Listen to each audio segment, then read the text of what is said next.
নমস্কার সবাইকে, আমি মন। আপনারা শুনছেন আমৃত্য ভালোবাসি তোকে। লিখেছেন সালমা চৌধুরী। পর্ব 57। আবির দুর্বোধ্য দৃষ্টিতে মেঘের ক্রন্দনরত দৃষ্টতায় চেয়ে আছে। মেঘের নিরন্তর কান্নায় আবিরের হৃদয় ভেঙে চুরে তছনছ হয়ে যাচ্ছে। তবুও নিজেকে নিয়ন্ত্রণ করে শান্ত স্বরে বলল, নিষ্পরক এই পৃথিবীতে হয়তো কেউ আছে যে তোকে তার পৃথিবী মনে করে। তার সামীপ্যে তার মন অনুরোচিত হয়। খোঁজে দেখিস তোর আশেপাশে এমন কেউ আছে যে তোর কণ্ঠস্বর শোনার জন্য প্রতিনিয়ত ছটফট করে। চিৎকার করে বললেই কেউ কারো আপন হতে পারে না। মেঘ কাঁদছে আর বিড়বিড় করে বলছে, সেই কেউটা কি সারা জীবন কেউই হয়ে থাকবে? আবির মৃদু হেসে বলল, হয়তো না, সময় হলে ঠিকই আপন করে নিবে। মেঘ আর চোখে আবিরকে দেখে তাচ্ছিল্যের স্বরে বলল, হ্যাঁ, তবে আমাকে নয়, হয়তো আমার লাশটাকে। আবির তেজপূর্ণ কণ্ঠে চিৎকার করল, একটা থাপ্পড় মারব তোকে। কথাটা বলতে বলতে হাত উপরে তুলল আবির। ক্রুদ্ধ আঁকিতে চাইল মেঘের অভিমুখে। ক্রোধে আবিরের নাকের ডগা ফুলে উঠেছে। মেঘ কিছুটা সরে গিয়ে তাকালো আবিরের দিকে। ভয়ে হাত পা ঠান্ডা হয়ে যাচ্ছে। আবির সঙ্গে সঙ্গে হাত নামিয়ে নিল। মেঘ ভুরু কুঁচকে ভেজা কণ্ঠে বলল, থামলেন কেন? এখন থাপ্পড় দিলে অনুভব করতে পারবো, লাশ হয়ে গেলে তো আর পারবো না। দেন। আবির আবারও চিৎকার করলো, মেঘ! আবির উঠে পাশে থাকা একটা কাচের চেয়ারে শরীরের সর্বশক্তি দিয়ে লাথি মেরে রুম থেকে বেরিয়ে গেছে। মেঘ কিছুক্ষণ সে পথে নিশ্চুপ চেয়ে রইল। তারপর সোফার উপর দুপা তুলে হাঁটুতে মুখ লুকিয়ে বসে আছে। মেঘ এখানে আসতে চাইছিল না, কিন্তু তানভীর জোর করে নিয়ে আসছে। এখানে আসার পর থেকে তানভীর, আসিফ আর আরিফ আড্ডায় মগ্ন হয়ে আছে। 10 মিনিটও হয়নি আবির এক গ্লাস শরবত নিয়ে আসছে। মেঘের মাথায় হাত রাখতেই মেঘ আতকে উঠকে তাকালো। আবির পাশে বসে শান্ত স্বরে বলল, শরবতটা খান। মেঘ শক্ত কণ্ঠে বলতে চাইল, খাবো না, কিন্তু আবিরের আগ্নেয়গিরির লাভার ন্যায় লাল বর্ণের দু চোখে চোখ পড়তেই ভয়ে যেন কিছু বলল না। শরবতের গ্লাস নিয়ে ঢকঢক করে গ্লাস ভর্তি শরবত শেষ করে ফেলল। আবির ধীর হস্তে মেঘের দু চোখ মুখে ঠান্ডা কণ্ঠে বলল, গায়ে হলুদের প্রোগ্রামে এসে এভাবে কাঁদলে মানুষ উল্টাপাল্টা ভাববে। এখন শান্ত হ, কিছুক্ষণ রেস্ট নে, পরে বাসায় গিয়ে আবার কাঁদিস। মেঘ আকুল কণ্ঠে শোধালো, আমি কাঁদলে আপনার বুঝি খুব ভালো লাগে? আবির মনে মনে আওড়ালো, তোর জানের চোখে পানি দেখলে কলিজা ফেটে যায় আমার। আবির এক পলক মেঘের দিকে তাকিয়ে উঠে চলে যাচ্ছে। মেঘ মলিন কণ্ঠে জিজ্ঞেস করলো, কিছু বললেন না? আবির কোনো উত্তর না দিয়ে বেরিয়ে গেছে। আবিরের এমন আচরণে মেঘের বড্ড অভিমান হলো। আবির বেরিয়ে যেতেই জান্নাত, তাইরিন, মিম একে একে ডেকে গেছে, কিন্তু মেঘকে এক চুলও নড়াতে পারেনি। আবির বাসা থেকে রেডি হয়ে চুলও নাড়াতে পারেনি। আবির বাসা থেকে বেরিয়ে কোথায় যেন চলে গেছে। রাকিব ফোনের উপর ফোন দিচ্ছে। আগামীকাল রাকিবের বিয়ে, কোথাও একটু আনন্দ করবে, কিন্তু বন্ধুর জন্য তারও উপায় নেই। 1 ঘন্টা পেরিয়ে যাচ্ছে, আবির ফোন ধরছে না, বাসায়ও ফিরছে না। রাকিব, আসিফ, তানভীর একের পর এক কল দিয়েই যাচ্ছে, কারো কলই রিসিভ করছে না আবির। মেঘ চুপচাপ বসে বসে সবার কর্মকাণ্ড দেখছে। মনের ভেতরে ভয় হচ্ছে ঠিকই, কিন্তু সে কল দেবে না বলে জেদ ধরে বসে আছে। প্রায় 1.5 ঘন্টা পর আবির বৃষ্টিতে অর্ধেক ভিজে বাসায় আসছে। আবিরকে দেখেই রাকিব হুঙ্কার দিয়ে উঠল, কোথায় গেছিলি তুই? আবির বলল, তোর গেস্টদের সাথে দেখা করতে। রাকিব বলল, ফোন ধরে বলা যায় তো না? তোর যন্ত্রণায় কি বিয়েটাও করতে পারবো না? আবির মলিন হেসে বলল, সরি। রাকিব এবার গলার স্বর নিচু করে জিজ্ঞেস করলো, কি হয়েছে আবির? আবির বলল, আরে কিছু হয়নি। আবির রুমে ঢুকতেই মেঘের দিকে এক পলক তাকালো। আবিরকে রুমে ঢুকতে দেখেই মেঘ পা নামিয়ে স্বাভাবিকভাবে বসেছে। আবির একটা চেয়ার টেনে একপাশে বসে পড়েছে। আইরিন তাড়াতাড়ি করে একটা টাওয়াল নিয়ে আসছে। আবিরের অর্ধেক শরীর ভেজা। আইরিন স্বাভাবিক স্বরে বলল, নাও মাথাটা মুছো, আমি আসিফ ভাইয়ের একটা শার্ট নিয়ে আসি। আবির গম্ভীর কণ্ঠে বলল, টাওয়াল শার্ট কিছুই লাগবে না আমার। আইরিন ভুরু কুঁচকে ভারী কণ্ঠে বলল, এমনিতেই ভিজে আসছো, আবার মাথাও মুছতেছ না, পরে কিন্তু সর্দি লেগে যাবে। আবির ভাবুক স্বরে বলল, তারপর কি নিমোনিয়ায় আক্রান্ত হয়ে মরে যাব? আইরিন কপট রাগ দেখিয়ে বলল, বাজে কথা বলো কেন, নাও মাথা মুছো। আবির ভারী কণ্ঠে বলল, মরে গেলে মাথা মুছে কি করব, নিয়ে যা টাওয়াল। মেঘ তড়িৎ বেগে বসা থেকে উঠে এসে আইরিনের থেকে টাওয়াল নিয়ে শক্ত কণ্ঠে বলল, আইরিন একটা শার্ট নিয়ে আসো। আইরিন শার্ট আনতে চলে গেছে। মেঘ আবিরের চুল মুছতে মুছতে রাগী স্বরে বলল, আমি কাউকে মরে যেতে বলিনি। এমন সময় রাকিব ওদের ডাকতে রুমে আসছে। এই দৃশ্য দেখে দু হাতে মুখ লুকিয়ে ঠাট্টার স্বরে বলল, আমি মনে হয় ভুল রুমে চলে আসছি, এখন কি করব? আবির তপ্ত স্বরে বলল, মাপ চা। মেঘ আবিরকে থামিয়ে স্বাভাবিক কণ্ঠে বলল, আপনি ঠিক রুমেই এসছেন, ভেতরে আসুন। রাকিব ঠাট্টার স্বরে আবারও বলল, বন্ধু আমার ভুল হয়ে গেছে, মাফ করে দিস। রাকিব বিড়বিড় করতে করতে রুমে আসলো। যেই জীবনে এমন যত্ন পেলাম না, সেই জীবনের প্রতি ধিক্কার জানাই। মেঘ টাওয়াল সরিয়ে আবারও সোফায় গিয়ে বসলো। এই রুমে কোনো মানুষজন নেই। গায়ে হলুদের মঞ্চ ভেতরের দিকে একটা বড় রুমে করা হয়েছে। আত্মীয় স্বজন এমনকি তানভীররাও মঞ্চের কাছেই আড্ডা দিচ্ছে। মেঘের ভালো লাগছে না বলে এই রুমে এসে বসেছিল। মেঘের জন্য আবিরও এই রুমেই এসে বসেছে। রাকিব মঞ্চে যায়, আবার একটু পরপর আবির মেঘকে নিতে আসে। আইরিন আসিফের একটা শার্ট মেঘকে দিয়ে চলে গেছে। মেঘ শার্ট এগিয়ে দিয়ে স্বাভাবিক কণ্ঠে বলল, এটা পরে আসুন।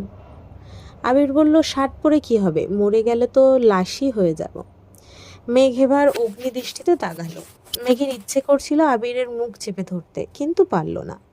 রাকিব রুম থেকে বেরিয়ে যেতে যেতে রাগী স্বরে বলল, 5 মিনিটের মধ্যে তোদের নাটক শেষ করে যদি ভেতরে না আসিস, তাহলে তোদের দুটাকে মেরে আমি কাল জেলে চলে যাব। মেঘ মৃদু হেসে বলল, তাহলে রিয়া আপু কি করবে?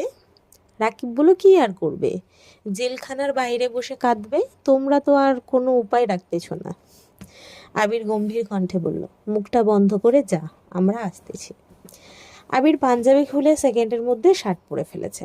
মেঘ আবিরের ভেজা পাঞ্জাবি হাতে নিয়ে কপাল গুটিয়ে প্রশ্ন করল, আপনি কোথায় গেছিলেন আর এত ভিজলেন কিভাবে?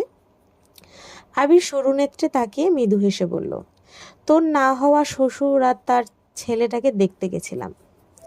আবির রুম থেকে বেরিয়ে যাচ্ছে। মিক্স নিঃশব্দে হেসে বলল, পছন্দ হয়েছে? আবির ঘাড় ঘুরিয়ে চাপা স্বরে বলল, খুব। মেঘ মিটিমিটি হাসছে। এতক্ষণ যাবৎ মনের কোণে জমে থাকা অভিমানগুলো মুহূর্তেই গায়েব হয়ে গেছে। বিকেলে মেহমান না আসার কারণটা যে মেঘ এখন খুব ভালোভাবেই বুঝতে পেরেছে। চোখ মুখ মুছে ঠোঁটে প্রশান্তির হাসি নিয়ে মঞ্চে গেল। মিম মেঘকে দেখে জিজ্ঞেস করলো, মন ভালো হয়েছে তোমার? মেঘ বলল, হুম। মিম বলল, এখন কিভাবে ভালো হলো? মেঘ মিমের কানের কাছে বিড়বিড় করে বলল, আমাকে আজ যাদের দেখতে আসার কথা ছিল আবির ভাই তাদের। মিম আতঙ্কিত কণ্ঠে শুধল, কি করেছে? মেঘ মিকি স্বরে বলল, তেমন কিছু না, তুই বুঝবি না। মেঘকে হাসি খুশি দেখে সবাই স্বস্তির নিঃশ্বাস ফেলছে। ফুপ্পি আগেও কয়েকবার মেঘের কাছে যেতে চেয়েছিল, কিন্তু জান্নাত যেতে দেয়নি। কারণ ফুপ্পি মেঘকে বোঝাতে গেলে দেখা যাবে দুজনেই কেঁদে একাকার অবস্থা করে ফেলবে। ছেলের শ্বশুরবাড়িতে এসে শাশুড়ি কাঁদবে, বিষয়টা আত্মীয়রা ভালো চোখে নেবে না। তাই জান্নাত ওনাকে মেঘের কাছে যেতে দেননি। প্রায় 2-3 ঘন্টা গায়ে হলুদের প্রোগ্রাম চলেছে। বাইরে ঝুম বৃষ্টি হচ্ছে, সাথে বজ্রপাত। আলী আহমেদ খান আবিরকে কল দিলেন। আবির রিসিভ করে বলল, হ্যাঁ আব্বু বলো। আলী আহমেদ খান বলল, কি করছো? আবির বলল, এখন খাবো, খেয়েই বের হব। আলী আহমেদ খান ঠান্ডা কণ্ঠে বললেন, যদি থাকার সমস্যা না থাকে তাহলে আজ রাতটা ওখানেই থাকো। দিনের অবস্থা খুবই খারাপ, কখন কোন অঘটন ঘটে বলা যায় না, আজ আসার দরকার নেই। আবির আচ্ছা ঠিক আছে বলে ফোন কেটে দিল। আবির সবাইকে জানিয়ে দিয়েছে গভীর রাতে সবাই একসঙ্গে খেতে বসেছে। মেঘের প্রচণ্ড মাথা ব্যথা করছে। সারাদিন যাবৎ কাঁদতে কাঁদতে এখন মাথা ব্যথায় চোখ মেলতে পারছে না, খেতেও ইচ্ছে করছে না। আবিরের জোড়াজড়িতে কোনো রকমে অল্প খাবার খেয়ে ওষুধ খেয়ে ঘুমিয়ে পড়েছে। মেঘ, মিম, আইরিন সবাই এক রুমে শুয়েছে। মাঝরাতে কারো কান্নার শব্দে হঠাৎ করেই মেঘের ঘুম ভেঙে গেছে। একে অপরিচিত জায়গা, আশেপাশে সব অন্ধকার, কান্নার শব্দ ধীরে ধীরে বাড়ছে। মনে হচ্ছে কোনো ছেলে কাঁদছে। মেঘের মনে আতঙ্ক আর কৌতূহল দুটাই বাসা বেঁধেছে। ধীরে ধীরে শোয়া থেকে ফ্লোরে পা রাখতেই কোনো মানুষের গায়ে পা লাগলো, অমনি মেঘ লাফ দিয়ে উঠেছে। তারপর মনে পড়লো রাকিব ভাইয়ার 2-3টা কাজিন রাতে এই রুমে শুয়েছিল। মেঘ ভয়ে ভয়ে রুম থেকে বের হলো। 2টা রুম পরে একটা রুমে আলো জ্বলছে, সেটা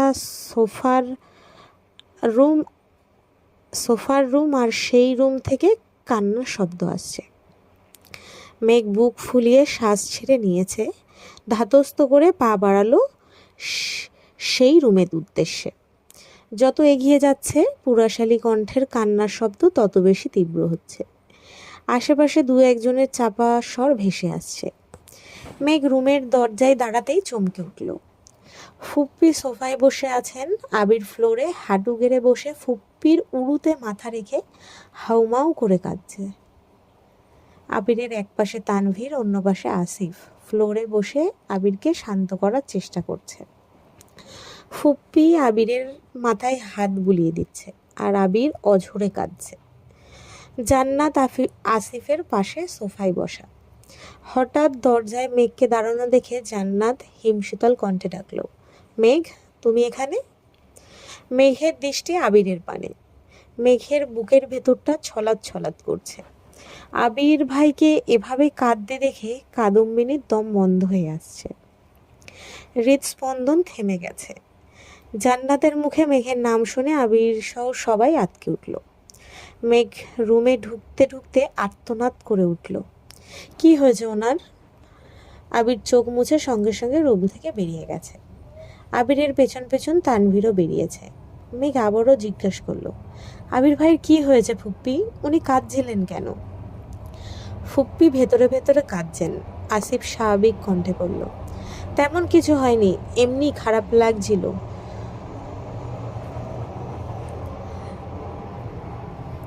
আসিফ আবার বলল, তোমার না মাথা ব্যথা, যাও ঘুমাও গিয়ে। মেঘ একবার ফুপ্পিকে দেখছে, আবার আসিফ ভাইয়াকে দেখছে, আবার জান্নাত আপুকে দেখছে। আসিফ আবারও বলল, ঘুমাতে যাও মেঘ।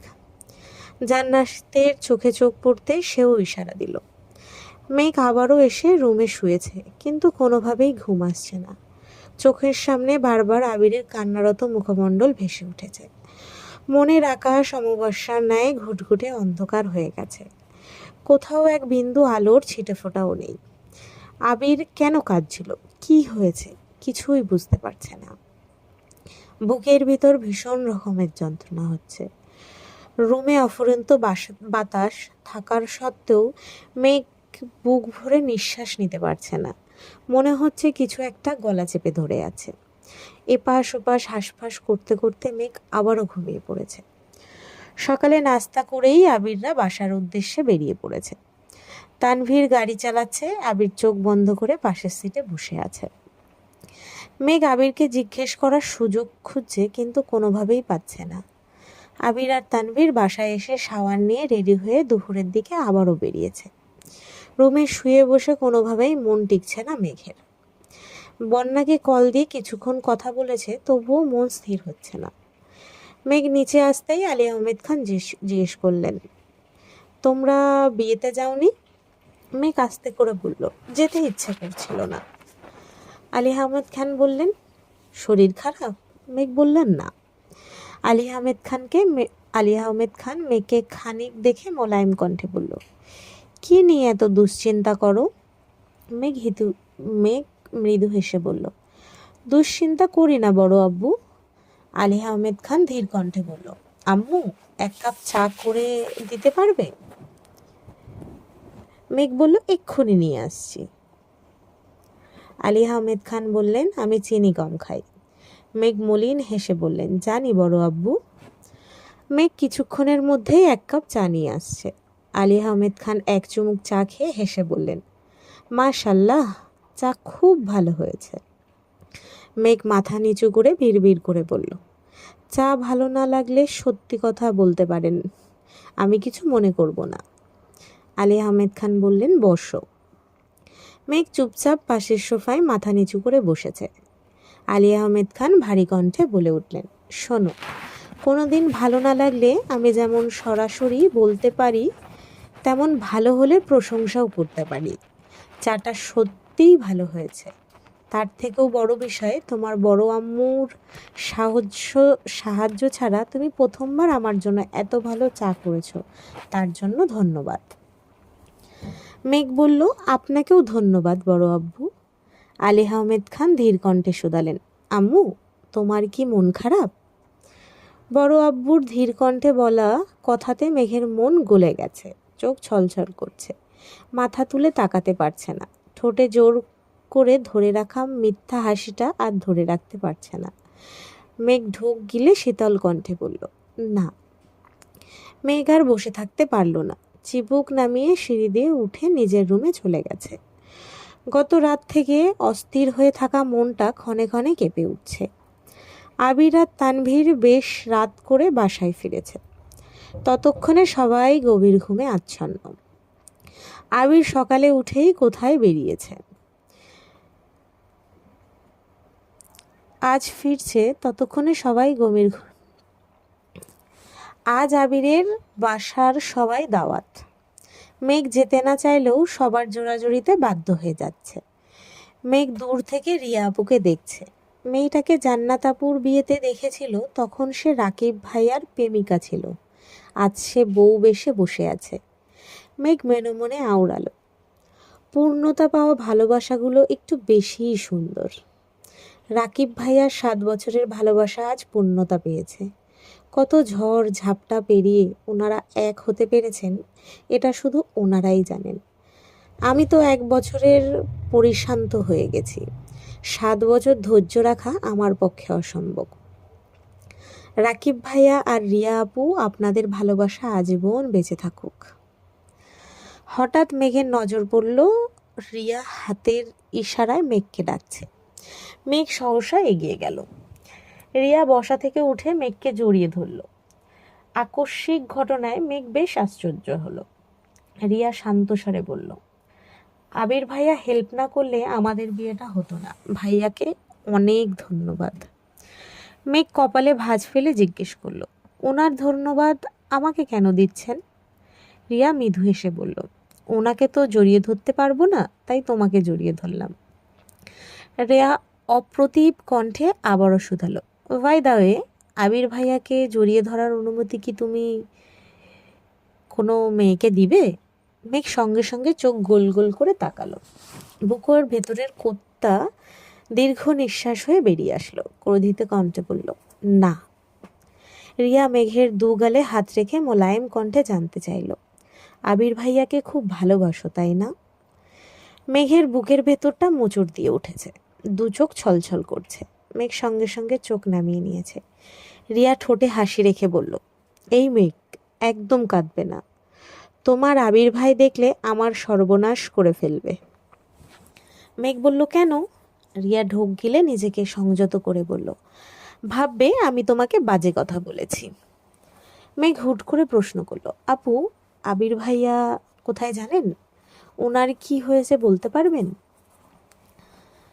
রিয়া বলল, কি হয়েছে সঠিক জানি না, তবে ওদের কথোপকথন শুনে মনে হয়েছে ভাইয়া কোনো বিষয় নিয়ে খুব বেশি ডিপ্রেশনে আছেন।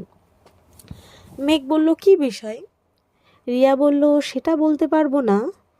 ওরা দুই বন্ধু এমন ধাতু দিয়ে তৈরি, যা শেয়ার করবে না তা পেটে বোম মারলেও বলবে না। তুমি সাবধানে থেকো আর ভাইয়ার যত্ন নিও। যদিও আমি জানি তুমি খুব ভালো কেয়ারিং। মেঘ কপাল গুটালো। এমন সময় রাকিব এসে বলল, কি ব্যাপার, আমার অবর্তমানে আমাকে নিয়ে কি আলোচনা চলছে? রিয়া ঠাট্টার স্বরে বলল, আসছে আমার সেলিব্রিটি গো, তাকে নিয়ে আবার আমাদের আলোচনা করতে হবে। রাকিব সহাস্যে বলল, আমাকে নিয়ে আলোচনা না করলে কি হবে? আমার বন্ধুকে নিয়ে ঠিকই করছো, বলো করনি? রিয়া ভেঙচি কেটে বলল, হ্যাঁ করেছি তো। রাকিব বলল, আমার বন্ধু সেলিব্রিটি হলে তার বেস্ট ফ্রেন্ড হিসাবে আমিও সেলিব্রিটি। রিয়া বলল, ও আচ্ছা, এই নিয়ম কবে থেকে চালু হলো? রাকিব বলল, আজ, এই মুহূর্ত থেকে। মেঘ তাদের খুনসুটি দেখছে আর হাসছে। রাকিব হঠাৎ মেঘের দিকে তাকিয়ে বলল, এই মেঘ, তুমি তো কিছুই খেলে না, তাড়াতাড়ি খেয়ে নাও, আবির তোমার জন্য না খেয়ে উপরে অপেক্ষা করছে। মেঘ উদ্বিগ্ন কণ্ঠে জিজ্ঞেস করলো, আবির ভাই কখন আসছেন? রাকিব বলল, অনেকক্ষণ। মেঘ দ্রুত ছুটছে। রিয়া রাকিবের দিকে তাকিয়ে প্রশ্ন করলো, তুমি না কিছুক্ষণ আগে বলে গেলা ভাইয়া আসেনি? রাকিব বলল, আরে মাত্রই আসছে। রিয়া বলল, তাহলে মেঘকে অনেকক্ষণ বললা কেন? রাকিব বলল, আবিরের প্রতি মেঘের এই উদ্গ্রীবটা দেখতে খুব ভালো লাগে। আবির বলতেই মেয়েটা অজ্ঞান। রিয়া ফোঁস করে শ্বাস ছেড়ে গম্ভীর কণ্ঠে বলল, তোমরা দুই বন্ধু শুধু মেয়েদের কষ্টই দিতে পারো। মেয়েটা আবির ভাইয়ার জন্য এত পাগল, তারপরও ভাইয়া কিছু বলে না কেন? রাকিব বলল, মেঘের 1 বছরের ভালোবাসা দেখেই তুমি হতাশ, অথচ আবির এতগুলো বছর যাবৎ নিজের সাথে নিজে লড়াই করে চলছে। সেবেলায় মেঘকে ছুটতে দেখে আবির কপাল গুটিয়ে ধীর কণ্ঠে জিজ্ঞেস করলো, এভাবে ছুটছিস কেন? মেঘ বলল, আপনি কোথায় ছিলেন? আবির বলল, একটু কাজ ছিল। খাসনি শুনলাম? কেন, খিদে পায়নি? মেঘ বলল, না। আবির কপট দুষ্টামির স্বরে বলল, পেটের 3 ভাগ যদি রাগ, জেদ আর অভিমানে ভরা থাকে, বাকি 1 ভাগে তো পানিই থাকে, তাহলে আর খিদা লাগবে কেন? মেঘ ওষ্ঠ উল্টে বিড়বিড় করে বলল, মোটেই না। আবির বলল, সবাই খেয়েছে, তুই খাসনি কেন? মেঘ বলল, আপনি আসছিলেন না তাই।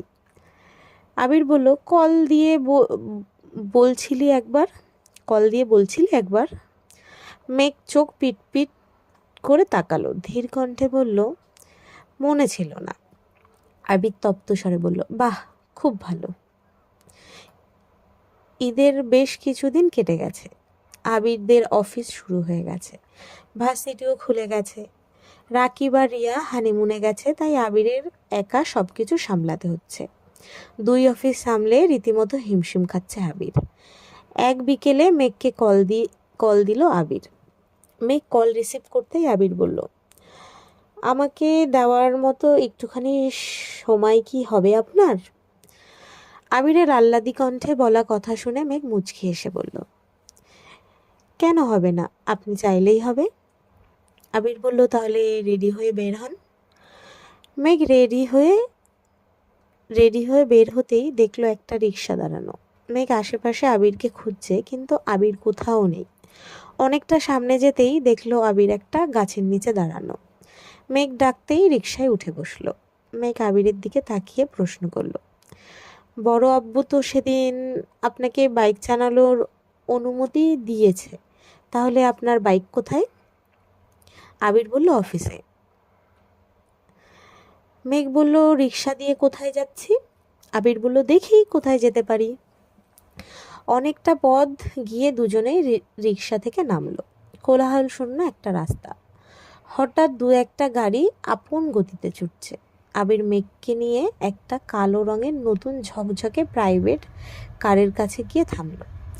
আবির মৃদু হেসে প্রশ্ন করলো, গাড়িটা কেমন?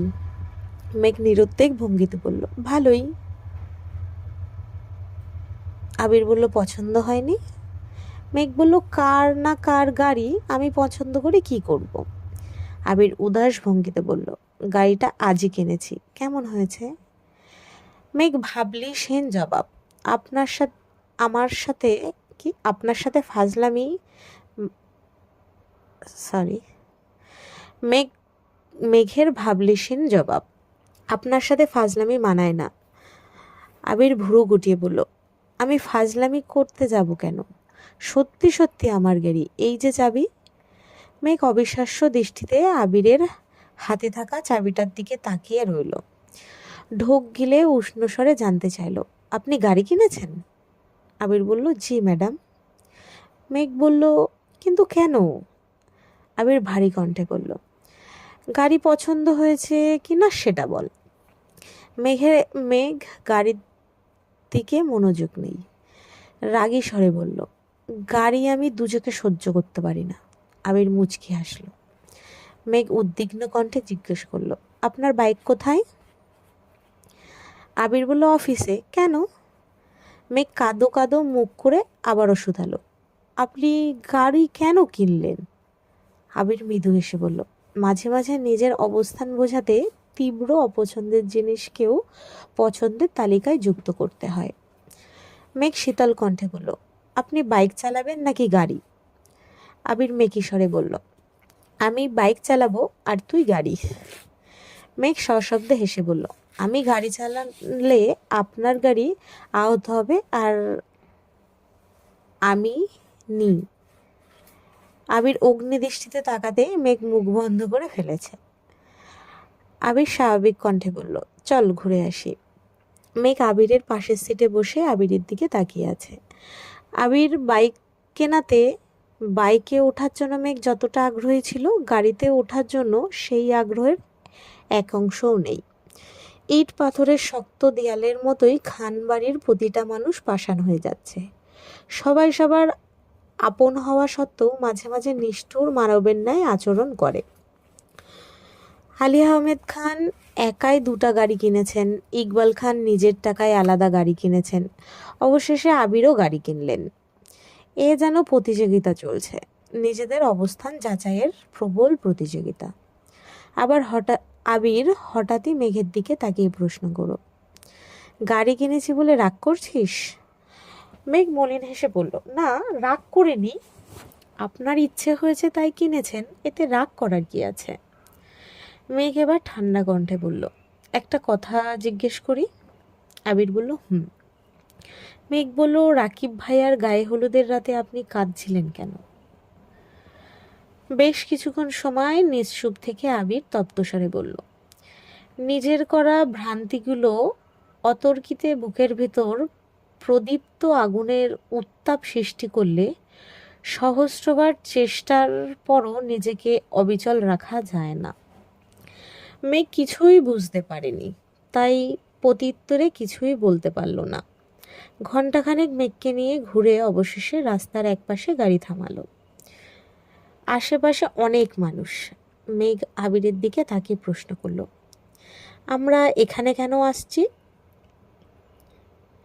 এমন সময় মিনহাজ আর তামিম এগিয়ে আসছে।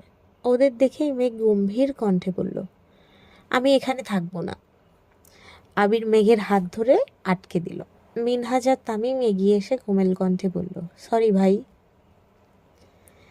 আবির মৃদু হেসে দুজনের সাথে হ্যান্ডশেক করতে করতে বলল, কোনো ব্যাপার না। মেঘ রাগে কটমট করছে। আবির এত স্বাভাবিকভাবে কথা বলছে দেখে মেঘের আরও বেশি রাগ হচ্ছে। মিনহাজ আর তামিম আবিরের সাথে টুকিটাকি কথা বলেছে, আর মেঘ ভেতরে ভেতরে ফুঁসছে। হঠাৎ কেউ একজন পেছন থেকে মেঘের চোখে ধরে মেঘ চোখে হাত রেখে বোঝার চেষ্টা করলো। আনমনেই বলল, বন্যা। বন্যা চোখ ছেড়ে দিয়ে সামনে এসে বলল, হ্যাঁ বেবি। পেছন থেকে মিষ্টিরাও বেরিয়ে আসছে। সবাইকে দেখে মেঘের মন আবারও খারাপ হয়ে গেছে। আবির স্বাভাবিক কণ্ঠে বলল, মেঘ, যা হয়েছে সব ভুলে যা। একটা সময় পর পরিবার থেকেও বন্ধুরা আপন হয়। তুই এখন সেই সময় আছিস। সামান্য বিষয় নিয়ে রাগ করে থাকিস না প্লিজ। মেঘ রাগে ফোঁস করে বলল, ওইটা সামান্য বিষয় ছিল না, আর আমার কোনো বন্ধুর প্রয়োজন নেই। আবির শান্ত স্বরে বলল, প্লিজ মেঘ, এত রাগ করে থাকিস না। মিষ্টি, মিনহাজ, তামিম কানে ধরে সরি বলেছে। মেঘ তবুও মুখ ফুলিয়ে রেখেছে। মেঘ রাগে কটমট করে বলল, আপনি বাসায় না গেলে আমি একাই চলে যাব। মিনহাজ আর তামিম কাঁদো কাঁদো মুখ করে বলল, তোর পায়ে ধরলে মাপ করবি আমাদের? মেঘ রাগী স্বরে বলল, না, তোরা তোদের মতো থাক, আমি আমার মতো থাকবো। আবির মেঘকে নিজের দিকে ঘুরিয়ে মোলায়েম কণ্ঠে বলল, আমি চাই না আমার কারণে তুই তোর বন্ধুদের সাথে এমনভাবে সম্পর্ক নষ্ট করে দিস। এটা শুধু একটা অ্যাক্সিডেন্ট ছিল, আর কিছুই না। ওখানে কারো দায় ছিল না, বোঝার চেষ্টা কর। তুই নিজেকে আর কষ্ট দিস না প্লিজ। মেঘ বলল, আমি পারবো না, আমি ভুল করেছি, আমি আমার ভুলের শাস্তি হিসেবে নিজেকে একা করেছি, আমি একাই থাকবো। আবির ঠান্ডা কণ্ঠে বলল, আমার কথা মানবি না? মেঘ এবার থামলো, চোখ ছোট করে আবিরের দিকে তাকিয়ে রাগী স্বরে বলল, আপনি ওদের সাথে মেশার জন্য এত জোর করছেন কেন? আবির মলিন হেসে বলল, জানি না, কিন্তু আমি চাই তুই ওদের সাথে আগের মতো চলাফেরা কর। তুই আমার কথা মানবি কি না বল। মেঘ কিছুক্ষণ চুপ থেকে গম্ভীর কণ্ঠে বলল, আমি ওদের সাথে কথা বললে আপনি যদি খুশি হন তাহলে আমি কথা বলবো। আবির বলল, ধন্যবাদ। আবির সবার থেকে বিদায় নিয়ে চলে গেছে। আড্ডা দেওয়া শেষ হলে নিতে আসবে। মেঘেরা কিছুটা এগিয়ে গিয়ে শান্তশিষ্ট জায়গা দেখে বসল। মিষ্টি উদ্গ্রীব হয়ে বলল, সরি মেঘ, আমাদের করা দুষ্টামিতে এত বড় বাঁশ খাবো ভাবতেই পারিনি, প্লিজ মাফ করে দে। তামিম গম্ভীর কণ্ঠে বলল, আসলে আমাদের জায়গা থেকে যেটাকে ঠিক মনে হয়েছিল আমরা সেটাই করেছি, কিন্তু আমাদের করা কাজটা যে ভুল ছিল সেটা বুঝতেই পারিনি। বন্যা গম্ভীর কণ্ঠে বলল, আমি বহুবার তোদের সাবধান করেছিলাম, তোরা আমার কথা পাত্তাও দিসনি। তোদের জন্য তানভীর ভাইয়ার কাছে কত বকা খেতে হয়েছে আমার, এর দায় কে নেবে? মিনহাজ গলা খাকানি দিয়ে বলল, আসলেই আমাদের সেদিন তোর কথা শোনা উচিত ছিল, একমাত্র তুই ঠিক ছিলি। মিষ্টি বলে উঠল, বন্যা, মেঘের ব্যাপারে বরাবরই ঠিক থাকে, আমরাই বারবার ভুল প্রমাণিত হই। আসলে আমরা মেঘের সত্যিকারের বন্ধু না। ডিপার্টমেন্ট পরিচয়ে হয়তো 4-5 বছর একসাথে পড়বো, তারপর যে যার মতো সব ভুলে যাব, কিন্তু বন্যা, সে স্কুল জীবন থেকে মেঘের সাথে আছে। মেঘ কেমন, ওর ইচ্ছে, পছন্দ অপছন্দ সব কিছু বন্যা সবচেয়ে বেশি জানে। অথচ আমরা বন্যার কথা না শুনে নিজেরা মায়া দেখিয়ে উল্টো বিপদে পড়লাম। তামিম গম্ভীর কণ্ঠে বলল, সত্যি বন্যার মতো বান্ধবী পাওয়া ভাগ্যের বিষয়। মেঘ বলল, সেই ঘটনার পর আমিও বুঝেছি বন্যা ছাড়া আমার আর কোনো বন্ধু নেই যে সত্যিই আমার ভালো চায়। মিষ্টি খানিক থেমে আবারও বলল, এই মেঘ, বন্যা তো তোর বেস্ট ফ্রেন্ড তাই না? মেঘ বলল, একমাত্র বেস্ট ফ্রেন্ড। ছোট থেকে অনেক বান্ধবী হারিয়েছি, কিন্তু বন্যা সবসময় আমার পাশে ছিল আর এখনও আছে। আল্লাহ বোধহয় চান আমরা সবসময় সাথে থাকি। বন্যা হেসে বলল, হ্যাঁ, এর জন্যই তো দুজনে এক সাবজেক্টে চান্স পেয়েছি। মিষ্টি মেঘের দিকে তাকিয়ে ধীর কণ্ঠে বলল, মেঘ, তুই চাইলে তোদের সম্পর্কটা সারা জীবন এমন রাখতে পারবি। মেঘ বলল, কিভাবে? মিষ্টি মোলায়েম কণ্ঠে বলল, বন্যাকে তানভীর ভাইয়ের সঙ্গে বিয়ে দিয়ে দিলে বন্যা তোর ভাবি হয়ে যাবে, তাহলে তোদের সম্পর্ক আজীবন এমনই থাকবে ইনশাল্লাহ। বন্যা চেঁচিয়ে উঠল, জীবনেও না, পাগলের মতো কথা বলিস না। মেঘ কিছুক্ষণ চুপ থেকে হঠাৎ বলল, সত্যিই তো, আমি এটা কোনোদিন ভাবিনি কেন? মেঘ বন্যার দিকে তাকিয়ে মুচকি হেসে বলল, বেবি, তুমি কি আমার ভাবি? বন্যা মেঘের মুখ চেপে রাগী স্বরে বলল, আপনি যাকে অফারটা দিচ্ছেন সে আপনার তার ছিঁড়া অফার শোনার জন্য একদম প্রস্তুত নয়, সরি।